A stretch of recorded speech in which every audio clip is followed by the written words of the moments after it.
দেখুন ফার্স্ট টাইপের আমার ছাতুর শরবতটা তৈরি হয়ে গেছে। ঘনত্বটা যে যার নিজের প্রয়োজন বুঝে রাখবেন। এখানে আমি কিছুটা চিনি অ্যাড করছি। যদি যারা ডায়েটের মধ্যে আছেন তারা চিনিটা অ্যাড করবেন না, যারা সুগার পেশেন্ট তারা সেখানে চিনিটা স্কিপ করে যাবেন।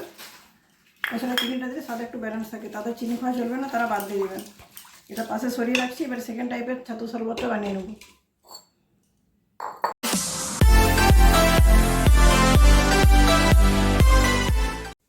নমস্কার বন্ধুরা, আমার চ্যানেল উদয়পুর থেকে আপনাদের সবাইকে স্বাগত জানাচ্ছি। প্রচণ্ড গরমে শরীর এবং পেট ঠান্ডা থাকে এমন একটা রেসিপির সাথে আপনাদের সবাইকে আমি স্বাগত জানাচ্ছি। আজ বন্ধুরা আজকে আমি বানাবো ছাতুর শরবত। ছাতুর শরবত যেহেতু চানা ডাল বা ছোলার ডালটা ভেজে তৈরি করা হয়, যেহেতু খোসা সহ এটা ছাতু তৈরি হয়, প্রচুর ফাইবার এবং প্রোটিন থাকে। এই জন্য একবার খাওয়ার পর অনেকক্ষণ শরীরটা ঠান্ডা থাকে এবং পেটেও ভর্তি থাকে। প্রচণ্ড গরমের মধ্যে যদি এক গ্লাস ঠান্ডা ঠান্ডা ছাতুর শরবত খেয়ে বাইরে যাওয়া হয়, প্রচণ্ড লুয়ের হাত থেকেও শরীরকে রক্ষা করে। শরীর ডিহাইড্রেট হয় না, রোদে গেলে যে মাথা ঘোরায়, গা টলমল করে গা বমি বমি ভাব হয়, সেটাও কেটে যায়। তো বন্ধুরা চলুন আমি এই ছাতুর শরবতের রেসিপি আপনাদের সাথে শেয়ার করছি। 3 ধরনের রেসিপি শেয়ার করছি, যেটা আপনাদের ভালো লাগবে সেটাই অবশ্যই বানিয়ে খাবেন। বন্ধুরা দেখুন 3 ধরনের ছাতুর শরবত বানানোর জন্য কী কী উপকরণ নিয়েছি দেখুন। ছাতুর শরবত যদি বানাবো প্রথমে লাগছে ছোলার ছাতু।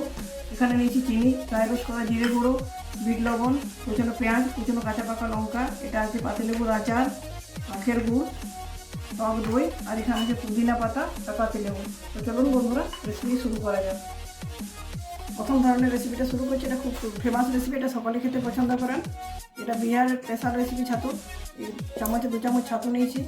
এরপর এখানে দিয়ে দিচ্ছি কুচনো পেঁয়াজ, কুচনো কাঁচা পাকা লঙ্কা, একটু ড্রাই রোস্ট করা জিরে গুঁড়ো, বিট লবণ, আর দিয়ে দিচ্ছি যে পাতিলেবুর আচার। এটা দিলে খুব সুন্দর স্বাদ হয় এই ছাতুতে। আবার যদি আপনার কাছে আমের আচার থাকে আমের আচারও ব্যবহার করতে পারেন। তার সাথে দিচ্ছি আচারের মশলা, আর দিয়ে দিচ্ছি অবশ্যই পাতিলেবুর রস।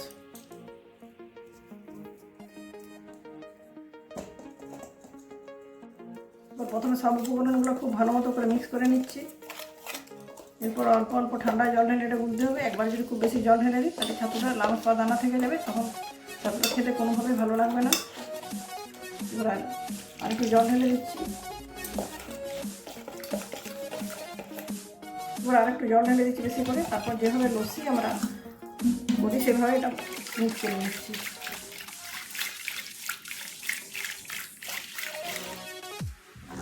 দেখুন ফার্স্ট টাইপের আমার ছাতুর শরবতটা তৈরি হয়ে গেছে। ঘনত্বটা যে যার নিজের প্রয়োজন বুঝে রাখবেন।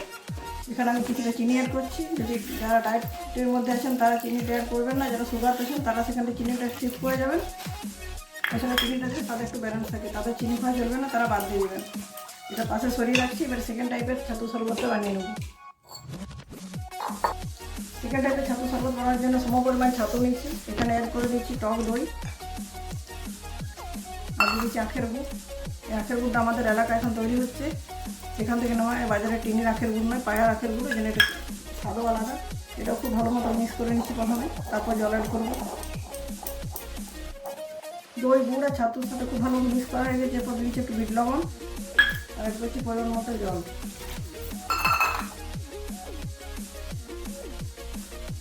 বন্ধুরা দেখুন সেকেন্ড টাইপের শরবতটা বানানো হয়ে গেছে। এবারে লাস্ট টাইপের শরবতটা বানাচ্ছি। বানানোর জন্য সেই সম পরিমাণ ছাতু নিয়ে নিচ্ছি। এখানে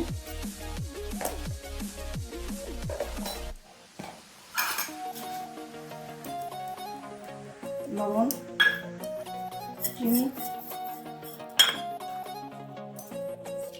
পাতিলেবুর রস,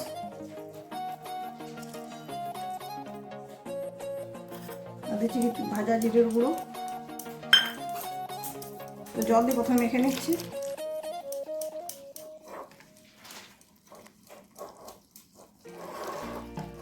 বন্ধুরা দেখুন আমার 3 ধরনের ছাতুর শরবত বানানো হয়ে গেছে। এরপর গ্লাস নিচ্ছি 3টে গ্লাস। দেখুন এখানে 3টে গ্লাস নিচ্ছি শরবত সার্ভ করার জন্য। ছাতু তৈরি করার পর যদি কিছুক্ষণ রেখে দেওয়া হয়, নিচের ছাতুটা থিতিয়ে যায়, যেন গ্লাসে ঢালার আগে সবসময় একটু চামচ বা এরকম স্প্যাচুলা দিয়ে নেড়ে নিতে হবে। তো বন্ধুরা দেখুন পরপর গ্লাসের ছাতু শরবত সার্ভ করে নিচ্ছি। দেখুন বন্ধুরা 3টে গ্লাসে 3 ধরনের ছাতুর শরবত সার্ভ করে নিয়েছি। উপর থেকে দিচ্ছি পুদিনা পাতা, কিন্তু দই শরবতে পুদিনা পাতা দিইনি। দই শরবত বাদে বাকি 2 টাইপের যে শরবত আছে তার উপরে ছড়িয়ে দিচ্ছি ড্রাই রোস্ট করা কিছুটা জিরে গুঁড়ো।